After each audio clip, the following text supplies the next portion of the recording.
ইফতারির মেন খাবারই হচ্ছে শরবত। আমি মনে করি সারাদিন রোজা রাখার পরে এক গ্লাস শরবত খেলে অনেকটাই ক্লান্তি দূর হয়। আসসালামু আলাইকুম, আশা করছি সবাই ভালো আছেন। আমিও আলহামদুলিল্লাহ ভালো আছি। আজকে হচ্ছে সাবিহার বাবা বাসায়, তো সব ইফতার আমাকে রেডি করতে হবে। সাবিহার বাবা না বাসায় যেদিন না থাকে ওই দিন আমি কোনো রকম একটি ইফতার করি। তো আমি আমার জন্য এখানে একটা শরবত রেডি করছিলাম, তো সাবিহার বাবা বলে যে বেশি করেই করে আমিও খাবো। তো এখানে হচ্ছে চিরা, দুধ, সাথে হচ্ছে কলা, আপেল, চিনি, সাবু এগুলো দিয়েছি। আর তার কারণটা হচ্ছে যে আমার হচ্ছে জন্ডিস, সেই জন্য বেশি পরিমাণে পানি খাইতে হয় আর কি। তো আমি সবসময় যতদিন সাবির বাবা না থাকে ততদিন হচ্ছে আমি শুধু একটু চিরা খাই, আর এর সাথে হচ্ছে এই শরবতটা খাই। বাজারের কোনো খাবার মানে ভাজা পোড়া একদমই খাই না। আর ওই দিন হচ্ছে আমি কোনো ইফতার বাসায় বানাইও না। তো আজকে হচ্ছে শরীরটাও অসুস্থ, জন্ডিসটা আবার বেড়ে গেছে, জানি না কেন কমতেছে না। সবাই অবশ্যই আমার জন্য একটু দোয়া করবেন, আল্লাহ যেন আমাকে সুস্থ করে দেয়। আর জন্ডিসটা হচ্ছে কিন্তু আপনাকে ভিতর থেকে অনেকটা বেশি অসুস্থ করে দেয়। তো এখানে হচ্ছে আমি এখানে শরবত রেডি করছি, আর সাবিয়ার বাবা হচ্ছে বাইরে থেকে আজকে ইফতার কিনে আনছি আমরা, বাসায় আমি বানাইনি, অসুস্থ তাই। আর দুইজন মানুষ আজকে, আর সাবিয়ার বাবা যে মানে আজকে বাসায় আসবে বা বাসায় ইফতার করবে সেটা আমাকে বলেও আসেনি, হঠাৎ করে চলে আসছে, বলতেছে আজকে তোমাদের সাথে ইফতার করব।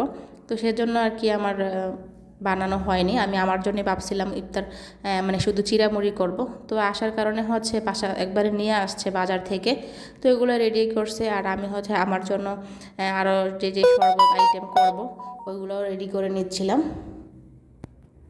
তো এখানে বাবা মেয়ে বসে আছে, আমার মেয়েটা দেখেন কি লক্ষ্মীর মতো বসে আছে, আলহামদুলিল্লাহ। আর সত্যি কথা বলতে মেয়েটা হচ্ছে মানে আপনি হচ্ছে বাচ্চারা এরকম যে আপনি বাসায় যেটা দেখাবেন বাচ্চারা কিন্তু সেটাই শিখবে। ও আমাকে যখনই দেখে যে আমি হিজাব পরে রেডি হই, আমার মেয়ে কিন্তু তখনই আমার সাথে সাথে রেডি হয়ে চুপচাপ বসে থাকে। এটা আমার কাছে ভালো লাগে, আলহামদুলিল্লাহ। আপনারা সবাই আমার মেয়েটার জন্য একটু বেশি করে দোয়া করবেন, ও যেন সবসময় এরকমই থাকে। তো সাবিহার বাবা এখানে ইফতার রেডি করছে, আর আমি হচ্ছে শরবত রেডি করছি। আর পাশাপাশি অবশ্যই ইসবগুলের ভুসি তো থাকবেই, কেননা হচ্ছে যে কি বলে ইসবগুলের ভুসির শরবতটা আমাদের শরীরের জন্য অনেক বেশি উপকার। আর এখন যেহেতু একটু গরমকাল, মোটামুটি অতটা গরমও পড়ছে না, কিন্তু তারপরেও শরবত বেশি করে খেলে আর অন্যান্য ইফতার খেতে তেমন ইচ্ছাই করে না। পানি খেলে আমার মনে হয় যে পেট ভরে যায়, অন্য কোনো খাবার খেতে এতটা ইচ্ছা করে না, জানি না কার কীরকম। আর ভাজা পোড়া আইটেম আমি একদমই খাই না বললেই চলে, প্রচুর রকমের জন্ডিসে ভুগতেছি, সেটা তো আগেই বললাম।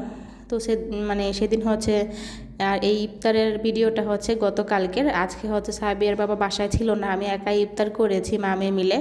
তো গতকালকে হচ্ছে অন্য ভিডিও দেওয়ার কারণে এই ভিডিওটা দিতে পারিনি। আর এটা হচ্ছে আমি কি বলে রেডি করিনি আর কি, এডিট করে রাখা হয়নি গতকালকে।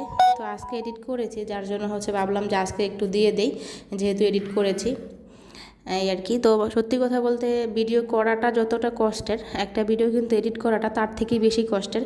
কারণ আপনি কি করবেন কি বলবেন সব কিছু একটা প্রস্তুতি থাকতে হয়। আপনি যে কোনো কিছু একটা ভিডিও সরাসরি করে নিতে পারেন, কিন্তু যখন একটা ভিডিও এডিট করবেন তখন কিন্তু আপনার মাথায় অনেক কথা আসতে হয়, কিভাবে কি করবেন না করবেন সেটা নিয়ে কিন্তু অনেক ভাবতে হয়, যে সারাদিন যে আপনি কি করবেন না করবেন, কি বলবেন। ভিডিওটা যত সুন্দরভাবে আপনি কথা বলতে পারবেন, মানুষ তত সুন্দরভাবে আপনার ভিডিওটা দেখবে। আমরা সব সময় মানুষ যে জিনিসটা সুন্দর ওই জিনিসটার প্রতি বেশি আগ্রহী, মানুষ সব সময় সুন্দরের পূজারী, এটা তো বরাবরই। তো আমি আমার মতো করে চেষ্টা করি যতটা সুন্দর করে করা যায়, আমার সামর্থ্যের মতো হচ্ছে আমি সব কিছুই চেষ্টা করি সাধারণভাবে করার জন্য। আর ইফতার এরকম একটা সময় যে অন্যান্য সময় আপনি আলাদা খান বা যে যেভাবে পারে ওইভাবে খাওয়া দাওয়া করে সমস্যা নেই, কিন্তু আমার মনে হয় যে ইফতারের যেই সময়টা ওই সময়টা পরিবারের সবাই একসাথে হলে খেতে খুব ভালো লাগে। তো এখানে হচ্ছে যেহেতু একা আছি, বাবা মাকে খুব মিস করছি, হয়তো ছোটোবেলা থেকে সব সময় আর কি একই বলে ইফতার মাখতে সবাই মিলে খেতাম। আসলে ওই রকম সময়টা এখন আর নেই, বিয়ে হয়ে যাওয়ার পরে মেয়েদের জীবনে আসলে অনেকটাই পরিবর্তন এসে যায়, এটা শুধু মেয়েরাই বুঝবে।